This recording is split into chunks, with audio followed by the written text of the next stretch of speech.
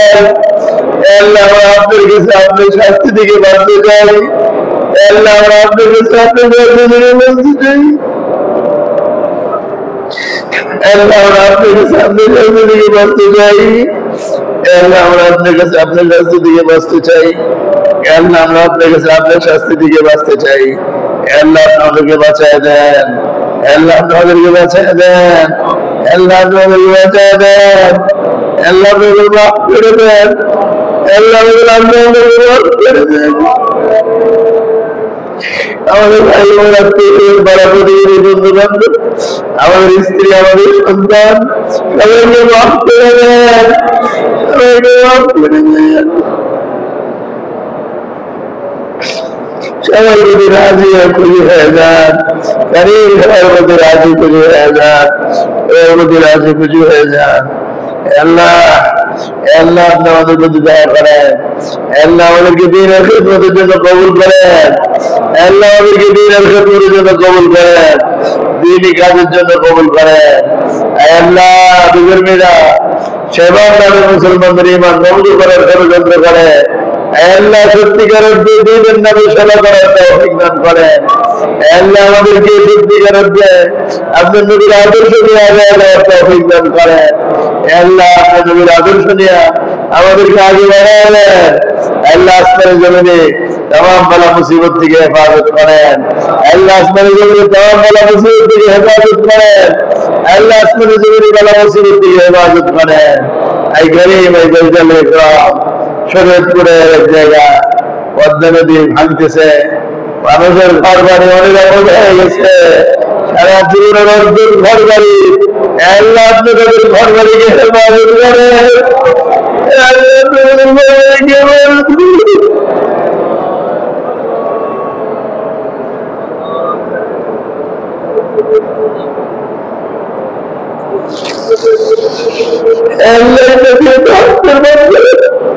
এই নদী আপনার মাত্র, এই নদীর কোন ক্ষমতা নেই।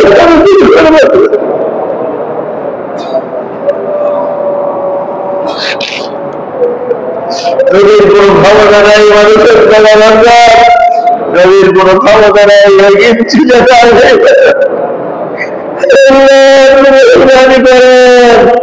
আপনার বাচ্চারা দোয়া করতেছে। আপনি আপনার বাচ্চাদের ঘর বাড়ি হেফাজত করেন। আপনি আপনার বাচ্চাদের ঘর বাড়ি হেফাজত করেন। আল্লাহ আপনার নদীকে আপনি থামায় দেন। আল্লাহ নদী সম্পদ দিকে হেফাজত ফরমান। আল্লাহ আপনি আপনার বাচ্চাদেরকে নিরাপত্তা দান করেন। আল্লাহ আপনার বাচ্চাদেরকে আপনার নিরাপত্তা দান করেন। আল্লাহ আপনার বাচ্চাদেরকে ইস্তেগফার করার তৌফিক দান করেন। আপনার কাছে মাফ চাইবার তৌফিক দান করেন। আপনার কাছে সেই আত্মসমর্পণ করার তৌফিক দান করেন। আল্লাহ আপনি আমাদের দোয়া ও মুনাজাতকে কবুল করেন। ربنا تقبل منا صلى الله على النبي الكريم برحمتك يا ارحم الراحمين।